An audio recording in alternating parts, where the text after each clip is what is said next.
असुर भिड़ावे दोस्त बेजन, तिल तिल करे असुर भिड़ावे दुष्ट प्रजन। सिंधु नीर ते प्यास न जाए, तो पड़े कि न बूंद लहाए। सिंधु नीर ते प्यास न जाए, तो पड़े कि न बूंद लहाए। सभी लोग बोलेंगे जोर से।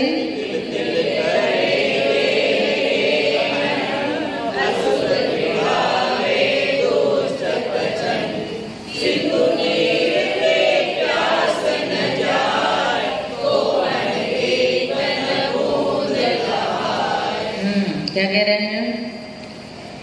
तिल तिल करे देह के खंड। पहला दुख कौन सा था नरक में? भूमि स्पर्श का। कौन सा दुख था?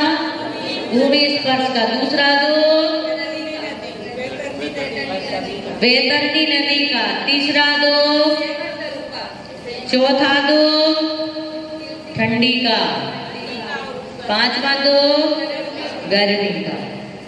कितने दुख हो गए अभी नरकों में? 5 दुख हो गए। अब छठा दुख कौन सा है? असुर कुमार जाति के देव जो होते हैं, अम्बरीश जाति के देव। असुर कुमारों में भी अम्बरीश जाति के देव होते हैं। व्यंतर जाति के जो देव, भवनवासी के जो देव होते हैं ना, असुर कुमार, नाग कुमार, विद्युत कुमार, सुपर्ण कुमार, उदधि कुमार, दीप कुमार और दिक कुमार, 10 प्रकार के देव होते हैं भवनवासी के। उसमें सबसे पहले होते असुर कुमार। कौन होते हैं? असुर कुमार। असुर कुमार में भी होते अम्बरीश जाति के देव। अम्बरीश, अम्बारीश, अंबाजी होता है ना, अंबाजी, उसका अम्बरीश कर दो, अम्बरीश। हाँ, वही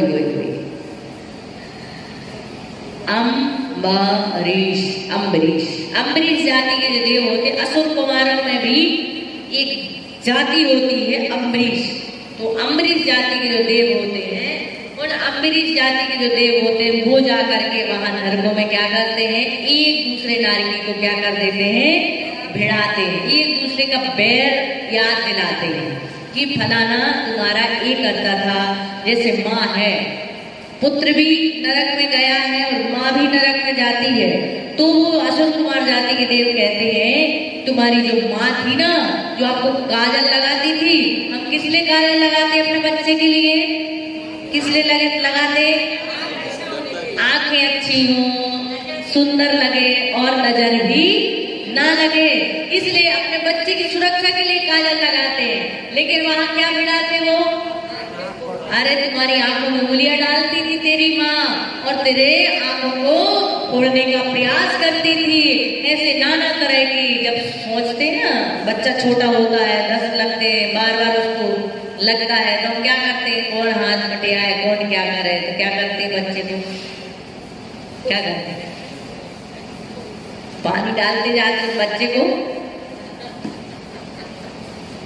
है, और पानी भी डालते जाते ताकि साफ हो जाए। नहीं तो पटकती थी तेरी माँ, तुझे क्या करती थी? पटकती थी, दचकती थी। ऐसी नाना तरह की बातें, गलत बातें याद दिला करके एक दूसरे नारियों को भड़काते हैं, बैर याद दिलाते हैं, और वो नारी क्या करते हैं? आपस में लड़ते हैं। तो जब नारी आपस में लड़ते हैं तो कैसे लड़ते हैं? तो कहते तिल तिल करे देह के खंड। तिल होता ना, तिल के बराबर, तिल जो अपने हाथ पैर में होते ना, तिल के बराबर टुकड़े हो जाते हैं। इतना एक दूसरे नारी को, एक दूसरे नारी की चोट पहुंचाती है। कितना दुख होता हो। हमें तो कोई चोटी भी ले लेना तो जान निकल जाती है, फिर तो वहां तो पूरे टुकड़े कर दिए जाते हैं। और हम समझते हैं कि वो नारी इतने टुकड़े हो जाने के बाद जिंदा कैसे रहते हैं? उन्हें तो जीना ही है। थोड़ी देर के बाद में, अंतर मोड़ के बाद में, वो शरीर क्या हो जाता है? पारे की तरह बिल्कुल होता ही चला। जैसे परिणाम होते होंगे वैसे बंद होता रहता है। सहनन तो पता नहीं, वो नारी की शान है। सहनन तो सहनन क्या, नहीं भी सहनन है तो भी सहन करना। अभी हमारे पास तो फिर भी सहनन है, लेकिन जीव के पास, हमारे पास जो सहनन है उसके पास थोड़ी है, लेकिन सहन करना है। उस पर्याय में हम आए हैं, इसलिए उस पर्याय रूप जो दुख है उन दुखों को तो हमें सहन करना ही है। किसको नहीं है याद, इसलिए तो शास्त्र पढ़ने को कहा है। इसको पढ़ेंगे तो याद आ जाएगा कि हम भी इन योनियों में गए हुए हैं, है ना। इन योनियों में हमने भी कई प्रकार, कई बार, एक बार नहीं, कई बार नरकों में हम जाकर के उनकी वेदनाओं को सहन करके आ गए हैं। ये बात दूसरे नारकी की नहीं चल रही है, हमारी ही चल रही है।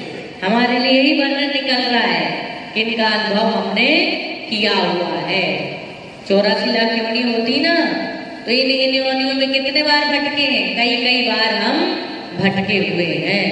इसलिए चेतो आएगा, कहेंगे दौल समझ सुन चेत सयानो, काल विधा मत खोल, यह नर भव फिर मिलन कठिन है, जो सम्यक नहीं हो गए। यदि सम्यक दर्शन प्राप्त नहीं किया तो फिर यह मनुष्य पर्याय द्वारा मिलेगी, नहीं मिलेगी इसकी कोई गारंटी नहीं है। इसलिए कुछ भी प्रयास करके सम्यक दर्शन तो हमें प्राप्त कर ही लेना चाहिए, ठीक है ना। तिल तिल करे देह के खंड, असुर भिड़ावे दुष्ट प्रचंड। तिल के बराबर टुकड़े कर देते हैं और दुष्ट असुर कुमार जाति के, जो अम्बरीश जाति के देव होते, वो आपस में भिड़ाते हैं। और कौन सा दुख था ये, कौन से नंबर का था, 6ठे नंबर। 7वें नंबर का दुख है सिंधु नीर ते प्यास न जाए। सिंधु यानी पूरा समुद्र भी पी ले फिर भी प्यास नहीं खत्म होती है, इतनी प्यास लगती है, इतनी तीव्र वेदना होती है। और तो पड़े एक न बूंद लगाए, फिर भी एक कण भी, एक बूंद भी पानी की पीने नहीं। बात समझ में आ गई मोना भाभी, समझ में आई कि नहीं? क्या समझ में आया,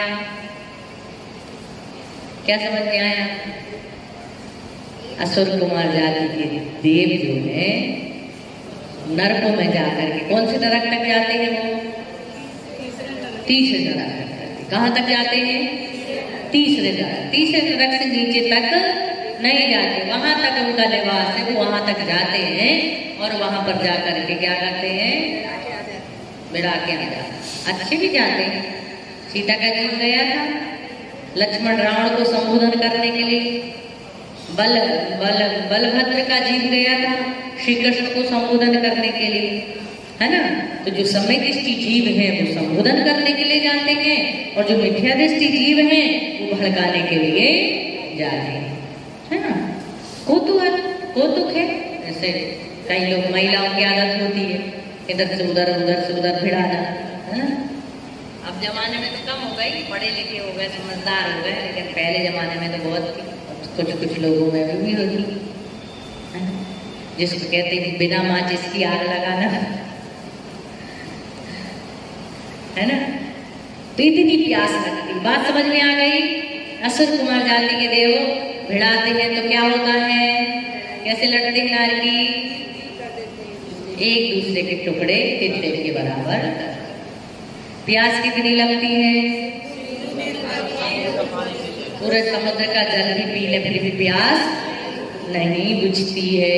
कल भाभी जी पूछ रहे थे नरक देखा है? बताऊं देखा मैंने? कौन पूछ रहा था? आप पूछ रहे थे ना, बता दें।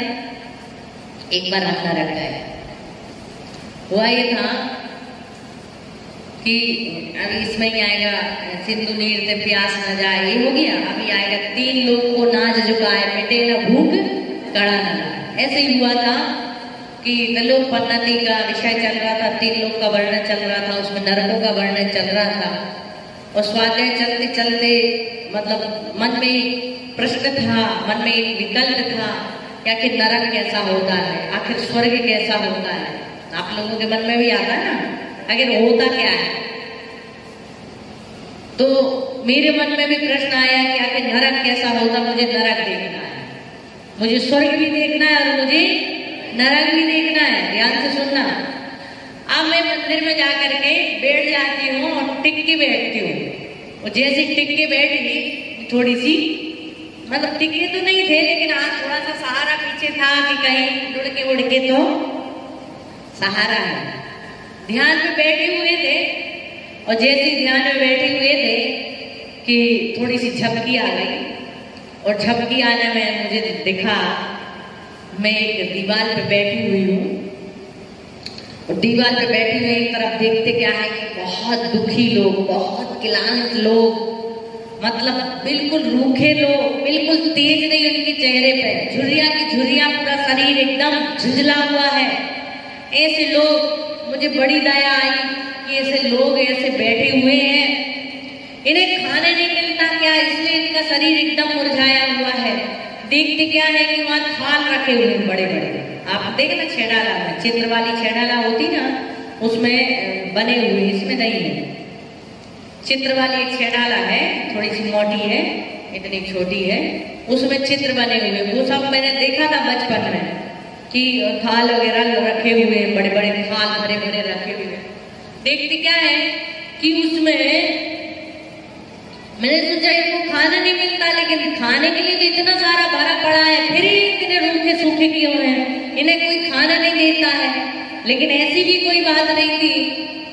फिर थोड़ा सा और ध्यान जाता है, देखते क्या है कि उनके जो हाथ होते हैं ऐसे फोल्ड नहीं होते। हमारे हाथ जो होते हैं ना फोल्ड होते, इसलिए हम ऐसे करके कैसे भी करके खा लेते हैं। फोल्ड होते हैं तो उठा लेते, कहीं से भी उठा लेते हैं। लेकिन उनके जो हाथ होते हैं वो फोल्ड नहीं होते। कैसे होते हैं? ऐसे हाथ सीधे। हम मैंने कहा बेचारे इसलिए खा नहीं पाते, क्योंकि वो खाते तो थे, ऐसा भरते थे और ऐसा डालते थे, ऐसा डालते थे तो सीधा किसी की नाक में लगता, किसी के मुंह में लगता, किसी के गाल में लगता, किसी के सिर के पीछे, कहीं कहीं जाकर के वो भोजन फिक जाता। मुझे बड़ी दया आई, इतनी दया आई कि जाके इनके मुंह में खिला दी। और जैसे कभी कुछ वैसा होता ना, मन थोड़ा दुखी होता है, इधर मन होता है, फिर इधर होता है। जैसे थोड़ा इधर मन गया, इधर देखते क्या है कि इधर स्थिति अलग है। यहाँ के लोग अच्छे चमचमाते, एकदम चमक है, तेज है, ओज है और एकदम स्फूर्ति है, प्रसन्नता है। मतलब ये है कि यहाँ के जो लोग हैं, जीव हैं, उनके हाथ शायद फोल्ड होते होंगे, वहां पे भी थाल भरे पड़े हैं, यहाँ पे मतलब फोल्ड होते होंगे, इसलिए वो खा पाते होंगे आराम से, इसलिए इनके शरीर हस्त पुष्ट है, चमकदार है, तेज है, प्रसन्न है। लेकिन देखते क्या है, उनके भी हाथ फोल्ड नहीं होते। क्या? उनके भी हाथ फोल्ड नहीं होते। मैंने कहा फिर ये कैसे है? लेकिन थोड़ी देर के बाद देखते क्या है, उसमें थाल जो बड़े बड़े रखे थे ना, उसमें उसने हाथ डाला, उसने उसके मुंह में खिलाया, उसने उसके मुंह में खिलाया, उसने उसके मुंह में खिलाया। सारे के सारे लोगों का पेट भर गया, सबका पेट भर गया। जो खुद ही खाएगा, खुद के खाने की सोचेगा, वो खुद भी नहीं खा पाएगा और दूसरे को भी नहीं खिला पाएगा। लेकिन जो दूसरे को खिलाएगा वही खिलाएगा। और वो जो आपस में थे, उन्होंने सोचा ये नरक है और यही स्वर्ग है, जहाँ के लोग एक दूसरे को, जीव एक दूसरे को खिलाते हैं, वो देव होते हैं, और जो खुद ही खाने का प्रयास करते हैं वो नारकी होते हैं। बात समझ में आ गई?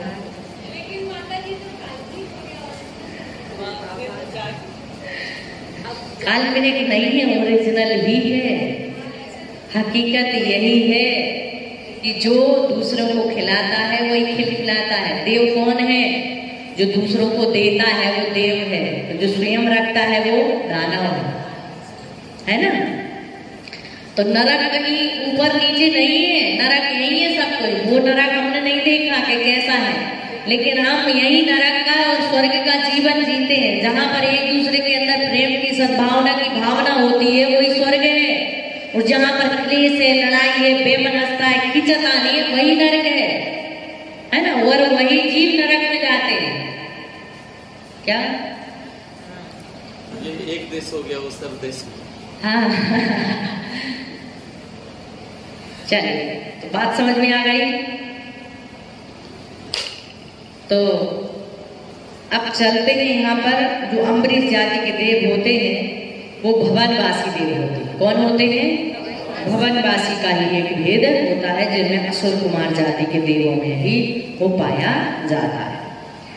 अब स्वर्गों के जो देव हैं वो कहाँ तक जाते हैं? तीसरे नरक तक जाते हैं। जो नारकी होते हैं, उन नारकियों के शरीर की अवगाहना कितनी होती है? पहले नरक के नारकी की शरीर की अवगाहना लिख लीजिए आप। नारक के नारकियों की अवगाहना जो है, जो पहले नरक की उससे दूनी दूसरे नरक की, उससे दूनी तीसरे, दूनी दूनी बढ़ती जाएगी। पहले तो आप ये समझ लीजिए 24 अंगुल का एक हाथ होता है। 24 अंगुल का एक हाथ होता है, ठीक है ना? कितने अंगुल का? 24 अंगुल का एक हाथ होता है और 4 हाथ का एक धनुष होता है। 4 हाथ का एक धनुष होता है। तो पहले नरक के नारकी के शरीर की अवगाहना होती 7 धनुष 3 हाथ 6 अंगुल। 7 धनुष 3 हाथ 6 अंगुल। 7 धनुष 3 हाथ 6 हाथ 3 हाथ 6 7 धनुष 3 हाथ 6 अंगुल। 7 धनुष है, 7 धनुष 3 हाथ और 6 अंगुल। किसकी होती है? पहले नरक के नारकी की अवगाहना होती है, ठीक है ना? अब इसको डबल कर दो तो 7 दूनी 14 धनुष 6 हाथ 12 अंगुल। तो अब यहाँ पे 4 हाथ का एक धनुष होता है। कितने हाथ का होता है? 4 हाथ का। तो क्या हो गया? 15 धनुष 2 हाथ 12 अंगुल। बात समझ में आ गई? 15 धनुष 2 हाथ और 12 अंगुल। अब तीसरे नरक की नारकी क्या हुआ? नहीं समझ गया। दूसरे नरक का 7 हाथ है, 7 धनुष है। पहले नरक